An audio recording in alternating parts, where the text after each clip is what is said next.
We have 2 or 3 nominations. Charnel B.L. Kindgren, nominated to the Eastern District of Washington. Does anyone seek recognition to speak on her nomination? Senator Cruz. Thank you, Mr. Chairman. I'm glad to welcome our colleague, Senator Feinstein, back to this committee. But I will say what's going to happen next, I think, is going to be quite unfortunate for the American people. Because what we're about to see this committee do is vote on several nominees who are so extreme, who are so unqualified, that they could not have a prayer of getting even a single Republican vote on this committee. And as everyone knows, Senator Graham votes for most of Biden's nominees. It is unusual that Senator Graham does not give a Republican vote to a Biden nominee. But there's a small subset of these nominees that are so beyond the pale that they have no prayer of getting a Republican nominee. And frankly, if my Democrat colleagues valued the responsibility of the Senate's advise and consent, my Democrat colleagues would tell the White House these nominees are unacceptable. This first nominee, Charnel Beckelgren, is so amazingly unqualified, she may well have the title for the least qualified nominee I've seen in 11 years serving on this committee. When Senator Kennedy asked her what Article 5 of the Constitution was, she had no idea. When Senator Kennedy asked her what Article 2 of the Constitution was, she said, I don't know. Mind you, Article 2 is the provision of the Constitution that creates the president and the executive branch of the government. Any first-year law student that didn't know what Article 2 of the Constitution was would flunk con law.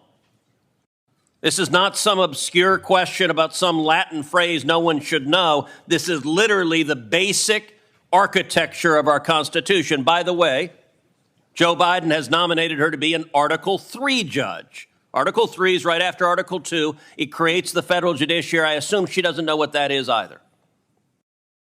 I would note that the chairman, in defending her, suggested, well, gosh, there may be some members of our committee that don't know what Article 2 is. I feel confident that's not true, but if there is on either side of the aisle, you should stand up and resign the committee right now. To give you a sense of how unqualified this nominee is, she listed in her judiciary questionnaire her top 10 litigated cases. And I just want you to pause and read this for a second. Her top 10, she did a driver's license revocation. She did a second driver's license revocation.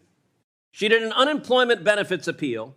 She did another unemployment benefits case. She did another unemployment benefit case. And her sixth case was an unemployment benefits case where on the opposing side was a pro se litigant. In other words, this poor fellow didn't have a lawyer.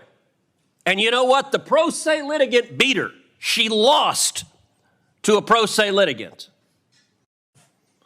What's her seventh most consequential case? I'm sorry, there isn't one. There's not an eighth, there's not a ninth, there's not a 10th.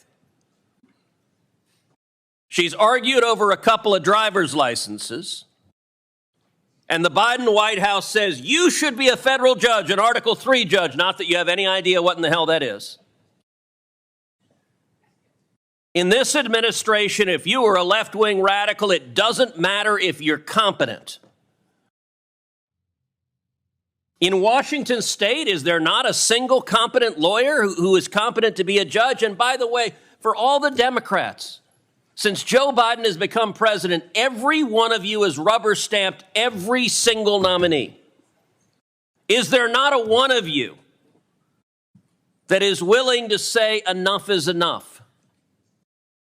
When Donald Trump was president on the Republican side, we confirmed some fantastic judges, but there were several we sent back that we said, no, you missed it on this one. There's not even one Democrat willing to say enough is enough. And by the way, she's not the only one. Another one being considered, a nominee, Cato Cruz. Thankfully not spelled C-R-U-Z, spelled C-R-E-W-S. When asked about Brady versus Maryland, one of the foundational criminal law classes, again, first-year criminal law, you learn about Brady. She said, I'm sorry, I don't know what Brady is. That'll be a problem if she's ever presiding over a criminal case. There are a number of members of this committee who have tried criminal cases. Do you know what Brady is? Of course you do. Because if you're remotely competent, you know what it is, not this judge. Look, sadly, the standard for nominees now seems to be licensed attorneys in Washington. Have you ever handled a criminal case? You ever tried a jury trial? Have you ever stepped foot in federal court? Well, then please contact Senate Democrats, because you too can be a federal judge.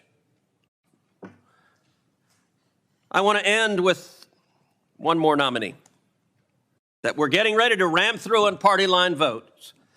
That is Judge Marian Gaston, nominated for a seat in San Diego. Judge Gaston, look, we've seen some radicals. We had a nominee earlier that this committee rubber stamped who said he woke up every morning motivated by his hatred for conservatives. Senate Democrats says, sounds like a judge to me. But let's see just how moonbat crazy we're willing to put on the bench. Here's a quote from Judge Gaston. Children are not safer because registered sex offenders are prohibited from residing near schools, parks, daycare centers, and other places where children tend to gather. And in fact, Judge Gaston continued, let's go to the next one.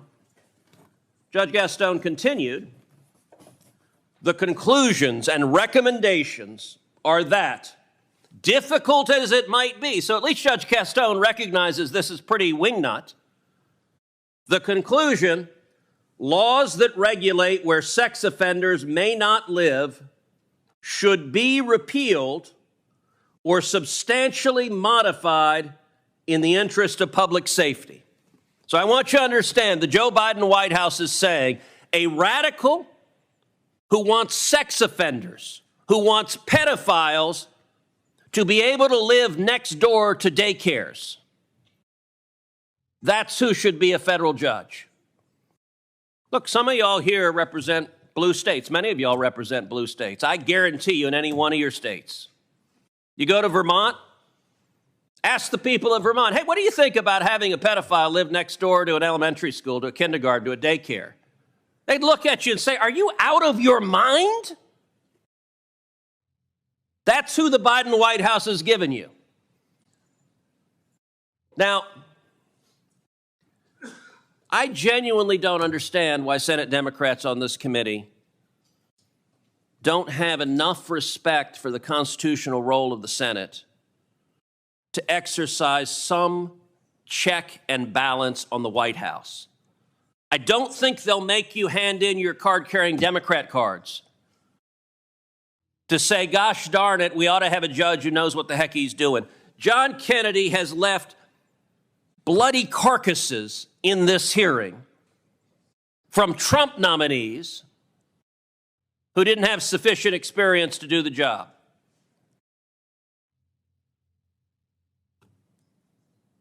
I ask my colleagues, if you vote for these nominees, you're going to have to defend them to your constituents.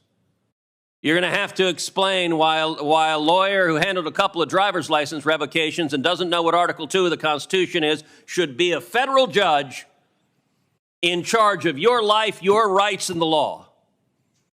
And you're going to have to explain why you think it's a great idea that sex offenders and pedophiles should live next door to daycare centers. I think that's nuts. And I think most of our constituents do too. Mr. Chairman. Senator Lee.